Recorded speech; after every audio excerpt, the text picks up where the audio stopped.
too bad. Yeah. That recoil impulse is pretty easy to predict. Pretty predictable. The last mags we'll put through.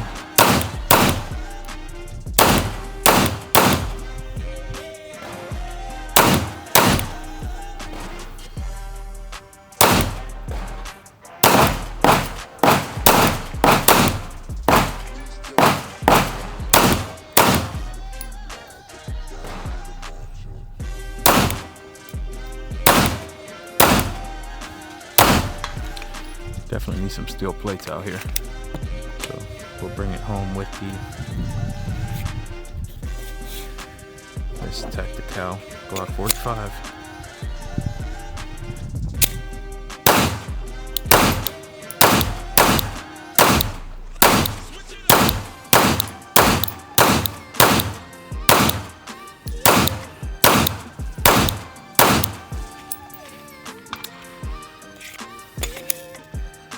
Not a real looker, but sure does shoot good. All right, let's go ahead and wrap this up, boys. We gotta get the heck up out of here.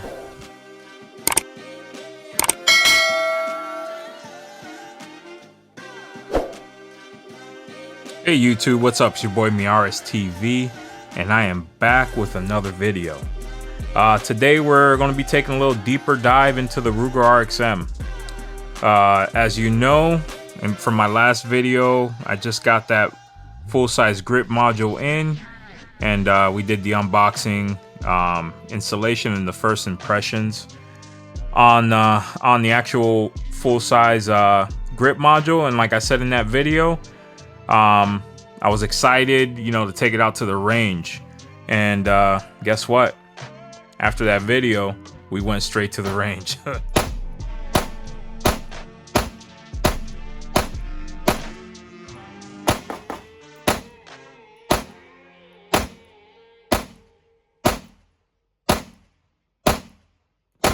And as you can see, she's a flat shooter. But anyways, let's just go on ahead and get right into the video. Let's start with the Ruger RXM.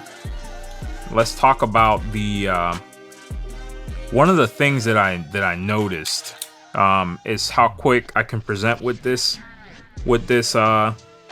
pistol here. And in doing research, the Ruger RXM has what they call like a 1911 style. Sorry about that, I misspoke. The RXM has a 20.5 degree grip angle, and the 1911 has a 18 degree grip angle. So compared to the Glocks, which have like a 22 degree grip angle, this has a 20 degree grip angle, if I'm remembering correctly. But you know, if I'm wrong, I'll just make the corrections here on the screen. And it gave it just a slight edge as far as when I presented it compared to my Glocks or any of the other variants like the Dagger, which the Dagger I believe also has this 20 degree grip angle.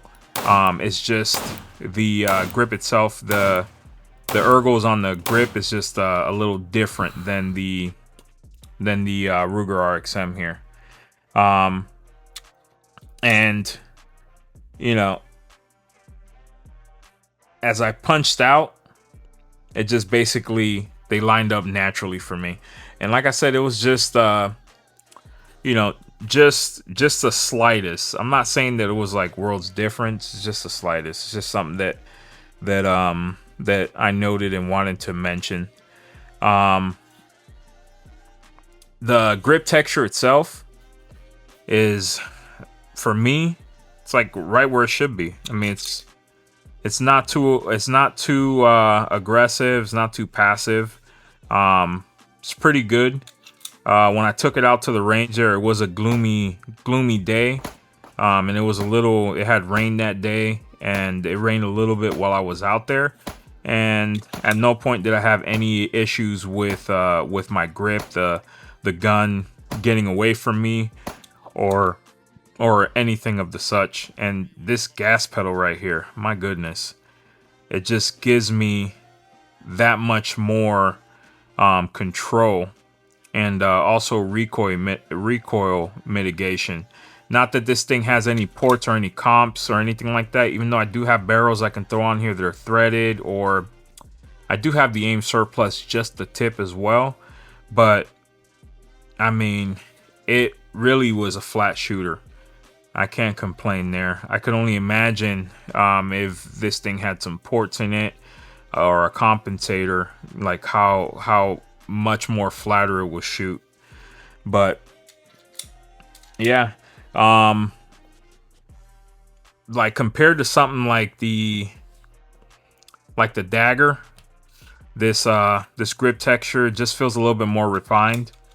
It gives it to you in all the right areas that you will want, even though it doesn't look like it.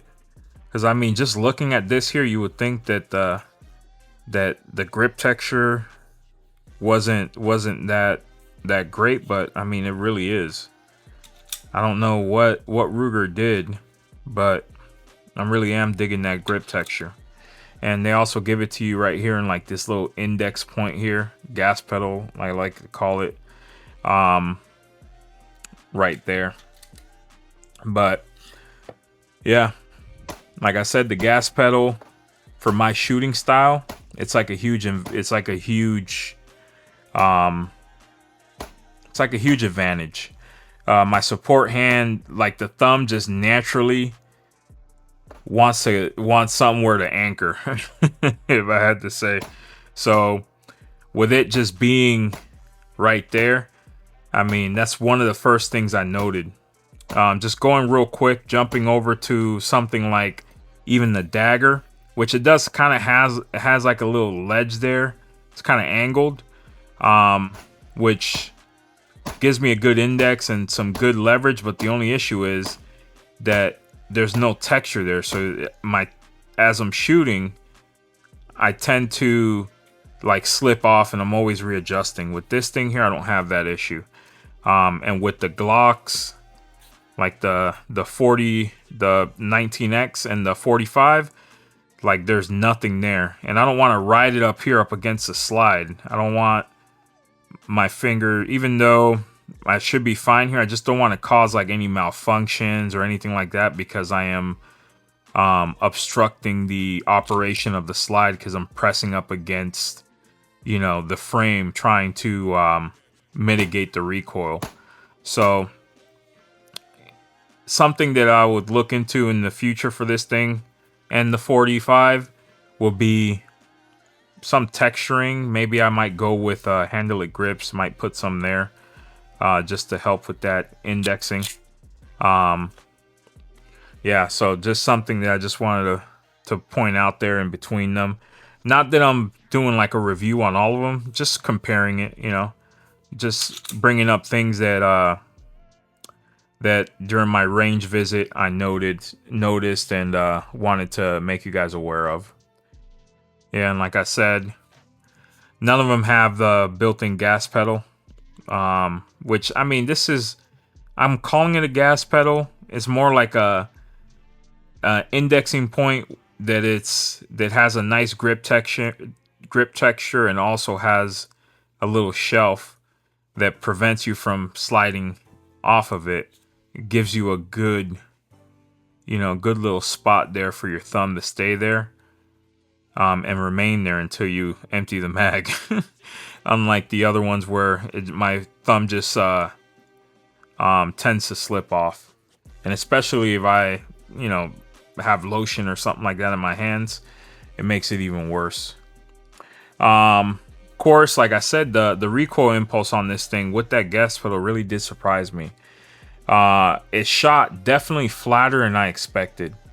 And also in that range visit, I brought out my SCT-17.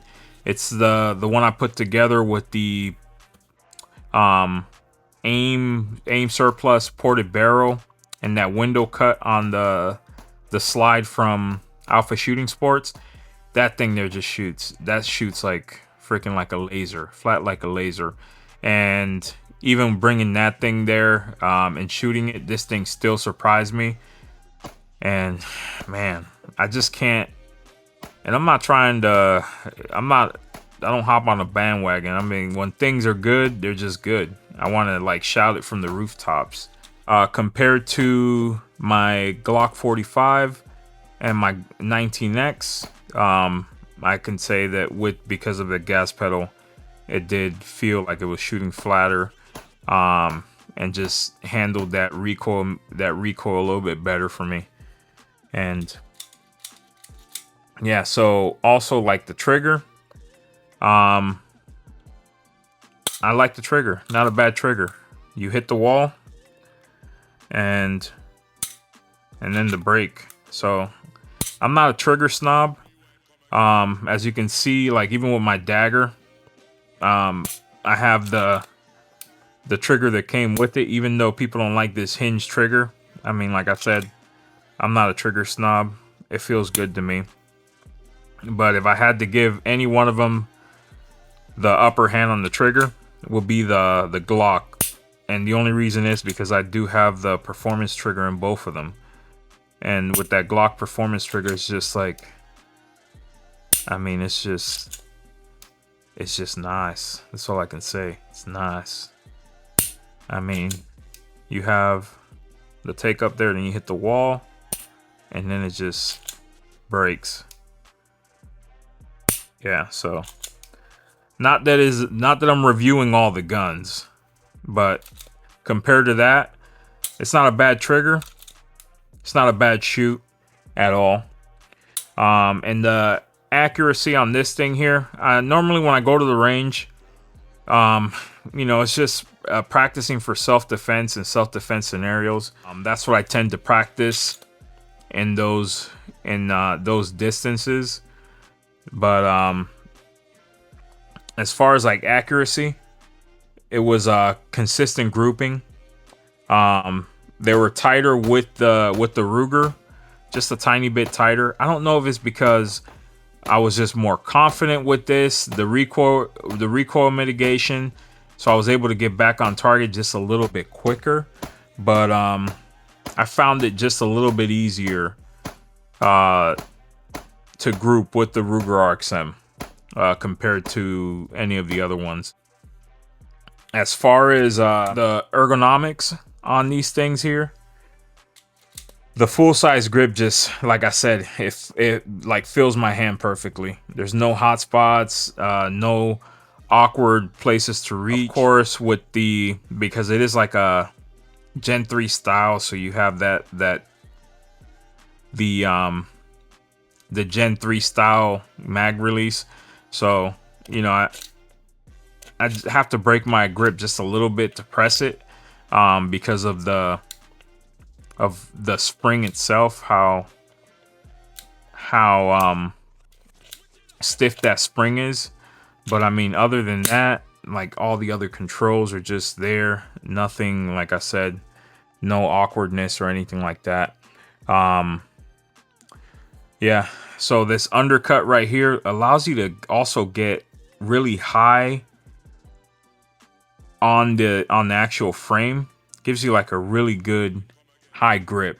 It's like almost natural. And that day at the range, I brought about 350 rounds. And I know people say they get Glock knuckle. I never get Glock knuckle, so I mean, I can't really attest to that. And I can't say that I didn't get Glock knuckle with this thing, because I don't even get Glock knuckle with the Glock. I know some people do. I don't know whether it's because I have, you know, extra padding on my fingers or whatnot, but that doesn't happen to me. You know, against the 19X, you know, you got to give it to the Glock. The reliability is just there and it's proven. But you know, the grip angle, not that I even thought it was an issue. You know, that's the craziness. You know, like when you're just going about life, everything's good, and then you just introduce to something new and you're like, where the heck has this been all my life? So because of that grip angle, you know, it just points a little bit better for me. You know, that's all I can say. It just points a little bit better than me, to me, and that's compared to the 19X and the Glock 45. So yeah, I will mention something here. It has nothing to do with the review of the RXM, but it's on it's on one of my go-to optics back in the day, the Siley's right here.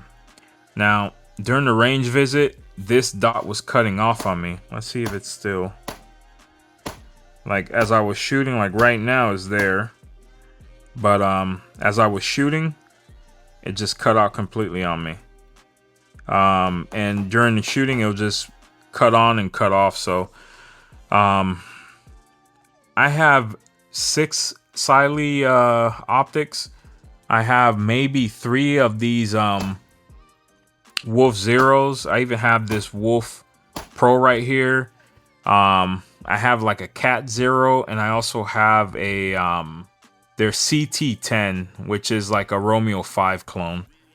And across all of them, thousands of rounds, never had not one issue until right now. So I'm about to test Siley's customer service here, and I'll get back to you guys on how that goes on an update, but hopefully it'll take care of me. So, you know, just a little side note there, but I will update you guys what happens with this Siley Wolf Zero here. Nonetheless, let's just get right back to it. So after putting some rounds through this, and stacking up against the 19X, the Glock 45, and the Dagger, it held its own, and I will recommend it to anybody that was looking for a budget, you know, Glock style handgun. I mean, it is a very good firearm.